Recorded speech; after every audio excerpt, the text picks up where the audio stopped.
أعوذ بالله السميع العليم من الشيطان الرجيم. بسم الله الرحمن الرحيم. الحمد لله رب العالمين. الحمد لله مبدئ الكائنات وبارئ النسمات، وأشهد أن لا إله إلا الله وحده لا شريك له، الملك الحق المبين، واهب الخيرات والبركات، أمر بالصدق وحرم الأكاذيب والشائعات، وأشهد أن سيدنا وعظيمنا وحبيبنا وشفيع ذنوبنا محمد رسول الله. اللهم فصل وسلم وبارك على هذا النبي الكريم وعلى كل من اهتدى بهديه أو استنى بسنته إلى يوم لا ينفع مال ولا بنون إلا من أتى الله بقلب سليم. إخوة الإيمان والعقيدة،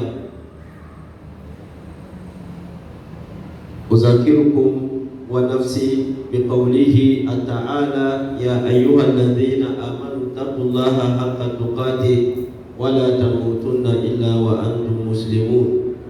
عباد الله، اتقوا الله حق تقاته. عباد الله، إن الله عز وجل قد خلقنا وجعلنا من أمة محمد صلى الله عليه وسلم، ويسر لنا سبل الحياة السليمة، ونهانا عن كل ما يؤذي هذه الحياة. ومما يؤذي هذه الحياة عباد الله الشائعات التي تكل وتفسد على الأمة الإسلامية جميعا حياتها ورونقتها.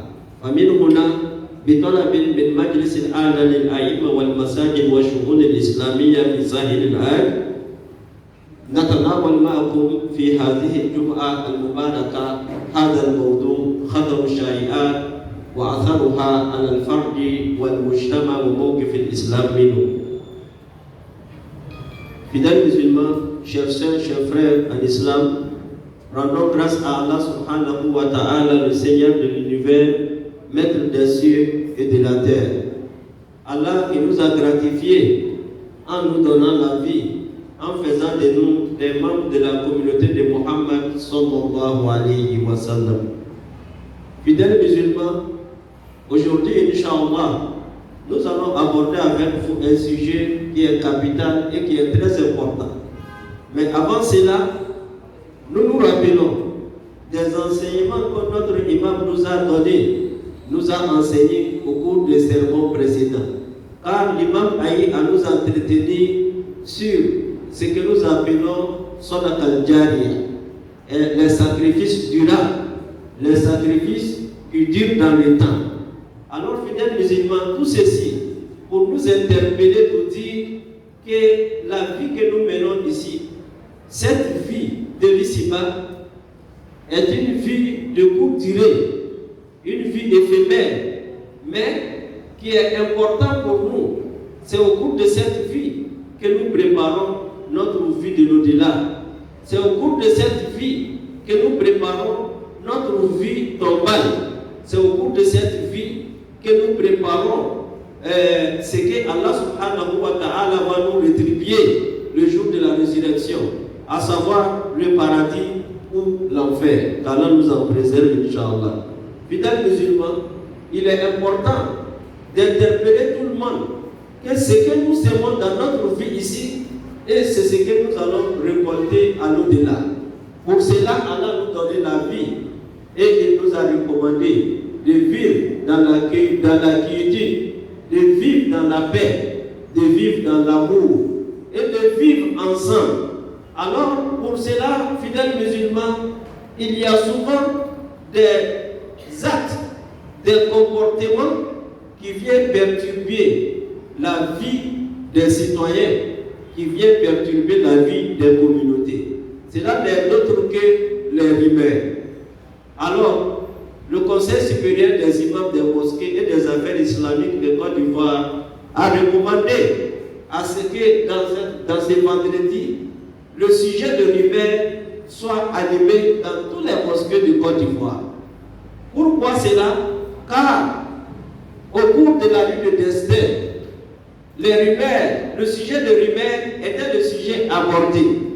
Mais nous constatons avec beaucoup de regret que jusque-là, certains parmi nous n'ont pas encore compris le message que les imams nous ont lancé, les messages que les imams nous ont donnés, l'enseignement que l'islam nous a donné à travers le Coran et la sunna de notre bien-aimé Mohammed sallallahu alayhi wa sallam à propos de la gestion des rumeurs.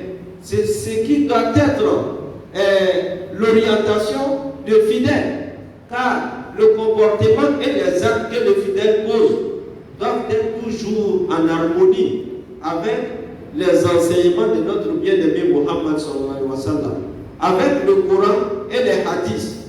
Pour cela, fidèles musulmans, aujourd'hui nous allons aborder cette question pour donner une définition d'abord aux rumeurs. Quand on dit rumeur, il s'agit de quoi? Ça veut dire quoi, rumeur? Et quels sont les dangers de rumeurs dans notre vie? Et puis quelle est l'attitude de l'islam? Quel jugement l'islam donne aux rumeurs? Et quelles sont les propositions de l'islam pour pouvoir bien gérer les rumeurs qui circulent de gauche à droite, surtout dans notre vie d'aujourd'hui, où nous voyons que avec la nouvelle technologie qui a facilité la communication, alors les rumeurs circulent aujourd'hui de la manière que le vent circule. C'est facile aujourd'hui d'avoir des informations. C'est facile aujourd'hui de savoir ce qui se passe dans l'autre bout du monde. Mais pour cela, fidèles musulmans, qu'est-ce que nous devrons faire? Alors il faut savoir que lorsque nous parlons de rumeurs n'est d'autre que les informations qui ne sont pas fondées. C'est-à-dire les informations dont nous n'avons pas les sources. Lorsque nous interpellons, on nous pose la question, d'où viennent ces informations? On va dire, nous avons entendu, il paraît que, il semble que, alors, ce sont eux qui ont dit, on ne peut pas définir réellement la source de ces informations. Pour cela, ça devient des rumeurs. Alors, fidèles musulmans, ces rumeurs ont fait beaucoup de dégâts dans notre société d'aujourd'hui. Comme ça a fait des dégâts dans les sociétés qui nous ont précédés. Car dans la vision de l'islam, les rumeurs, ça y va avec la vie de la communauté. Depuis les temps des prophètes, alayhi salatu wa salam, et tous ils en ont souffert des rumeurs. Précisément notre bien-aimé Mohammed sallallahu alayhi wa sallam. Il a beaucoup souffert des rumeurs qui circulaient de gauche à droite. Des rumeurs concernant sa personne, des rumeurs concernant sa famille, et des rumeurs concernant la société qui l'entourait, des rumeurs concernant la société de Médine. Fidèles musulmans, alors, au temps de Mohammed sallallahu alayhi wa sallam, voyez-vous, un jour les compagnons, ils ont appris que Mohammed sallallahu alayhi wa sallam a libéré tous ses épouses. Mohammed a divorcé tous ses épouses. Alors, dès que l'information est propagée, on n'a pas cherché à comprendre. Chacun a commencé à pleurer dans la mosquée. Jusqu'à ce que Omar ibn al-Khattab vienne, il rentre dans la mosquée, il voit que les compagnons sont en train de pleurer. Il a demandé, mais pourquoi vous pleurez? On dit que, on a entendu que le prophète sallallahu alayhi wa sallam a divorcé tous ses épouses. Omar ibn al-Khattab dit, si cette information est vraie, alors là, c'est grave. C'est vraiment grave. Alors Omar se précipita, allait voir Mohammed sallallahu alayhi wa sallam et lui demandait, oh bien-aimé d'Allah, il y a une information qui circule à Médine qui dit que vous avez divorcé tous nos mères qui sont avec vous. Mohammed sallallahu alayhi wa sallam, avec une souris, il dit à Omar, non, ce n'est pas le cas. Je suis avec mes époux, on vit dans l'amour, dans la tranquillité. Il n'y a pas de problème chez moi, Mohammed sallallahu alayhi wa sallam. Alors, Omar, il revient aux compagnons dans la mosquée pour leur faire savoir que cette information est fausse. Ce n'est pas une vraie information, une bonne information. Muhammad n'a pas divorcé ses épouses. Il n'y a même pas de conflit dans la famille de Muhammad sallallahu alayhi wa sallam. Je viens de chez Muhammad sallallahu alayhi wa sallam comme ça. Pour que l'un et l'autre se ressaisissent pour savoir que l'information qu'il a eue, il n'a pas su gérer cette information. Et en ce moment, Allah subhanahu wa ta'ala va révéler ces versets qui nous dit La in ja'ahum amrun min al-amni aw al-khawfi azabu bi wa law radduhu ila rasuli wa ila ulil amri minhum la alimahu allazina yastanbitunahu minhum. Dans ce verset de Surat An-Nisa, Surat 4, les femmes, verset 83, Allah subhanahu wa ta'ala dit ceci. Si une nouvelle leur parvient, que ce soit bonne ou mauvaise, alors ils vont les divulguer sans chercher à comprendre l'authenticité et la source de cette information. Alors que s'ils retournaient au prophète Mohammed sallallahu alayhi wa sallam, ou bien à ceux qui le savent parmi eux, alors ils allaient traiter et ils allaient leur donner des bonnes informations. C'est ce que Allah subhanahu wa ta'ala a révélé dans la Sourate An-Nisa pour dire souvent, attention, il y a des informations, il y a des nouvelles qui circulent, mais toi musulman, tu ne dois pas prendre ces nouvelles comme ça, sinon ça va faire beaucoup de mal. Comme je l'ai toujours dit, au temps de Muhammad sallallahu alayhi wa sallam, quand il était à la Mecque, les mécréants, qu'est-ce qu'ils disaient à ceux qui venaient pour les pèlerinages ou pour les marchés à la Mecque? Il leur disait, il y a un de nos fils, un membre de notre tribu qui s'appelle Muhammad. Alors il n'a pas la tête, il est fou. Alors Muhammad, c'est un magicien. Lorsqu'il parle, alors il ne faut pas prêter attention à ce qu'il dit. Il ne sait pas ce qu'il dit. En ce moment, ces gens, lorsqu'ils venaient à la Mecque et Muhammad commençait à prêcher, alors ils mettaient des cotons dans leurs oreilles pour ne pas écouter, entendre ce que dit Muhammad sallallahu alayhi wa sallam. Pourquoi?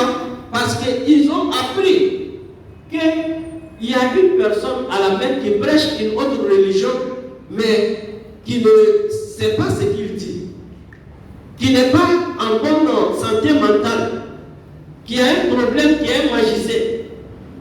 Jusqu'à ce que certains parmi eux vont avoir le courage de dire, attends, je vais écouter ce qu'il est en train de dire. Et c'est ce qui est arrivé au Kabila Yasrib, qui sont venus à la Mecque. Lorsqu'ils sont venus, l'un parmi a dit, attends, je vais écouter ce qu'il est en train de dire. Et il attendait Muhammad sallallahu alayhi wa sallam prêcher l'islam, lui le Coran. Alors il a dit, ces paroles ne peuvent pas venir d'un fou, ça ne peut pas venir d'un magicien, ce n'est pas non plus les paroles d'un poète, non, ça c'est plus fort que tout ça. C'est des paroles qui viennent de Dieu, c'est des paroles divines. Alors cela était la source de leur conviction en islam. Fidèles musulmans, alors il faut faire attention aux rumeurs, parce que les rumeurs, ça fait beaucoup de mal dans les sociétés. Combien de mariages ont été détruits dans notre société à cause des rumeurs? Combien des hommes se sont séparés de leurs femmes? Et combien de femmes se sont séparées de leurs hommes à cause des rumeurs? Combien de foyers qui vivaient dans la tranquillité, et leur vie s'est transformée en conflit continuel à cause des rumeurs? Combien de villages ont été détruits dans notre société à cause des rumeurs? À plus forte raison, dans nos mosquées aussi. Combien de personnes dans la mosquée ne se parlent plus, ne s'adressent plus la parole à cause des rumeurs, des informations qui ne sont pas fondées? Alors, pour parler de la rumeur, nous savons tous que la rumeur fait beaucoup de dégâts. Il a déjà fait dans notre société, et si on ne fait pas attention, il va faire pire que ça. Car, dans ces 2 jours, nous avons appris et nous avons vu ce qui s'est passé vidéo qui circulait, qui n'est pas vraie, qui n'est pas fondée. À cause de cela, certains ont perdu la vie. Certains ont perdu leur fonds de commerce. Certains même ne savent plus ce qu'il faut faire. Ils sont traumatisés. Mais la base, c'est quoi? C'est les fausses informations des musulmans. Alors pour cela, si on est musulman, nous devrions faire très attention. Attention sur 3 points. Lorsque une information nous est parvenue, la première des choses que l'islam te demande, il faut vérifier la source de cette information.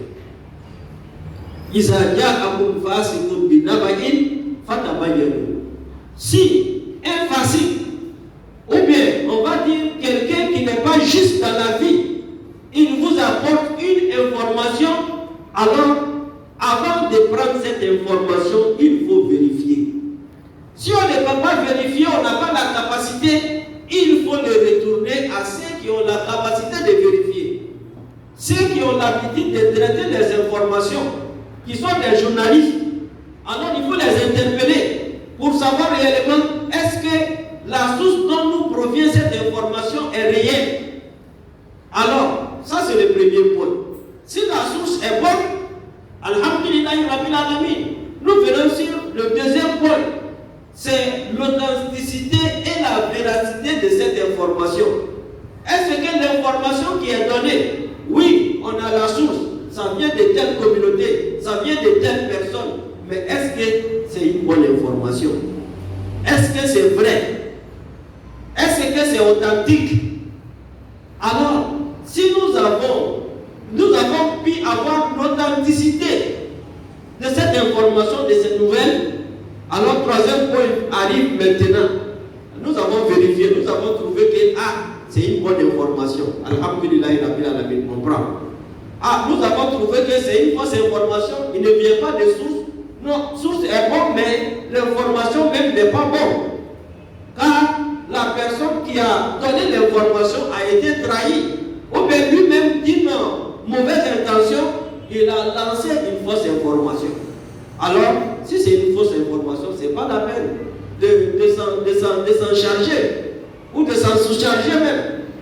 Alors, fidèles musulmans, si nous avons la véracité, comme l'a bien fait Suleiman alayhi salam, lorsque Hudhud est venu vers Suleiman, Suleiman dit, quand il a vérifié, il a trouvé que cet oiseau-là n'est pas à sa place.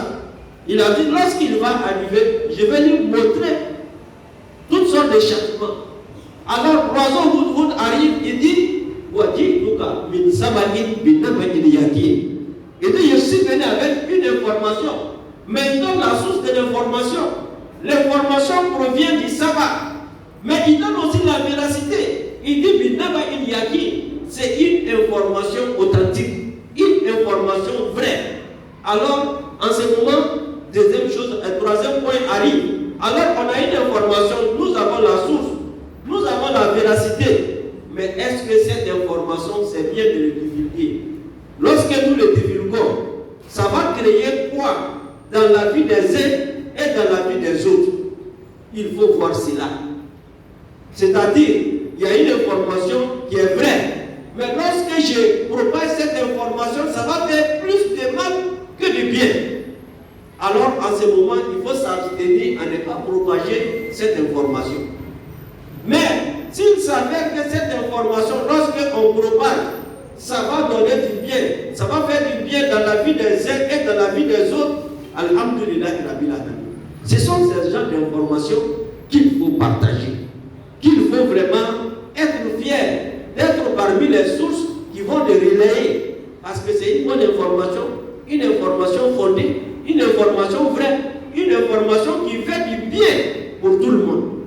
Mais lorsque cela n'est pas le cas, il faut faire très attention à ne pas être parmi ceux qui vont d'abord donner cette information, à ne pas être au début ni à la chaîne de division de cette information. Car partout où tu te trouves, si c'est une mauvaise information, tu seras interpellé auprès d'Allah subhanahu wa ta'ala sur ce que tu as fait, sur ce que tu as dit comme information.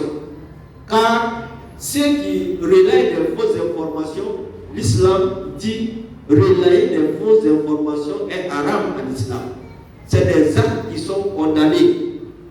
Ils sont condamnés au dernier degré, qui est condamné d'abord par Allah subhanahu wa ta'ala, et après Allah, il est condamné par notre bien-aimé Muhammad sallallahu alayhi wa sallam. C'est pour cela, fidèles musulmans, dans le verset de Surat al-Ahzab, Allah subhanahu wa ta'ala, il s'adresse à ceux qui propagent des fausses informations pour tripler un peu, ou bien pour mélanger, amener des conflits, c'est-à-dire la peur, la haine dans les sociétés. Allah subhanahu wa ta'ala s'adresse à eux. Il leur dit, la in lam yantahi al-munafiqun wal-lazina fi qulubihim maradun wal-murjifuna fil madinati lanughriyannaka bihi summa la yujawirunaka fiha illa qalila mal'unina aina ma suqifu umizu wa qutilu taqtila. Voici condamnation de ceux qui relaient des mauvaises informations, c'est-à-dire ceux qui mettent les gens à des conflits inutiles, c'est-à-dire ceux qui lancent des informations et qui vont créer la haine, l'animosité entre les uns et les autres dans la communauté, dans la société, dans le pays. Allah dit, si les munafiqoun, les hypocrites qui sont à Médine, quand les hypocrites, ils avaient l'habitude de faire quoi? Médine était la première société musulmane. Alors, il y avait des ennemis qui les entouraient partout. À commencer d'abord de la Mecque jusqu'aux alentours, les juifs qui étaient là, qui n'aimaient pas les musulmans. Tous leurs soucis et tout ce qu'ils voudront, c'était de détruire la société de Médine. Alors, en ce moment, qu'est-ce que les munafiqoun faisaient? Ils venaient beaucoup de fois dire aux uns aux autres, vous n'avez pas entendu ce qui se passe de l'autre côté. On dit qu'ils vont venir attaquer Médine. Mais ils sont forts, ils sont très bien armés, et puis ils sont bien entraînés, ils ont temps. Alors en ce moment, chacun va commencer à se dire, ah, si cela arrive, on va faire comment? Comment on va les gérer? Voyez-vous, ils vont créer, le désordre dans la société. Alors il ne s'agissait pas aussi de cela. Lorsque les musulmans se préparaient pour se défendre, ils disaient aux uns aux autres, ce n'est pas la peine de vous organiser, nous ne pourrons pas contre cela. C'est ce qui s'est passé le jour de Ahzab. Lorsque Muhammad sallallahu alayhi wa sallam est sorti pour accueillir ceux qui venaient de la Mecque pour attaquer Médine, au cours de la route, il y a Abdullah ibn Saba qui a dit, mais vous êtes fous. Vous n'êtes que 1000 personnes. Mais elles, là, ils sont 10 000 personnes. Est-ce que vous pouvez vous arrêter pour faire face à ces 10 000 personnes qui sont armées jusqu'aux dents? Ils sont surentraînés. Alors que vous-même, vous n'avez pas d'armes. Vous avez quoi pour combattre? Alors pour cela, il y a plus de 300 personnes qui ont dit, ah, c'est là, nous ne pouvons pas contre eux. Il faut qu'on retourne à Médine. Et ils se sont retournés à Médine. Voyez-vous, ils créaient de la zizanie dans la société musulmane. Allah subhanahu wa ta'ala s'est adressé à eux dans ces termes. Il dit, les munafiqoun, les hypocrites, s'ils n'arrêtent pas ce qu'ils sont en train de faire, divulguer des fausses informations entre les musulmans. Et il a dit, وَالَّذِينَ فِي قُلُوبِهِمْ مَرَضٌ, ceux qui ont des maladies de cœur, c'est-à-dire les cœurs habités par l'animosité contre les musulmans. Il dit Al-Murjifuna bil Madina. C'est ce mot-là que nous voudrions ici. Al-Murjifun, ceux qui font relayer, circuler les informations qui font peur, les informations qui viennent mélanger la vie des uns et des autres. Il dit, dis-les, s'ils n'arrêtent pas ce qu'ils sont en train de faire, la Nughriyannaka bihi. La première des choses, nous allons te demander, toi Muhammad, de les combattre. Et ils ne seront pas aussi tes voisins dans la vie de Médine. Tous ceux qui sont vos voisins, il faut les déporter loin. Il dit Malouni, c'est-à-dire ils sont maudits par Allah subhanahu wa ta'ala. Partout où ils se trouvent, ils sont maudits. Si vous les retrouvez, alors tuez-les. Ne les laissez pas en vie. C'est ce que Allah subhanahu wa ta'ala a dit à Muhammad sallallahu alayhi wa sallam. Pour nous faire savoir que relayer des fausses informations ne doit pas être l'attitude des musulmans, ça ne doit pas être le comportement des musulmans, ça ne doit pas être aussi des choses appréciées pour un bon musulman. Le musulman doit s'abstenir, car le musulman dans sa vie, il est positif.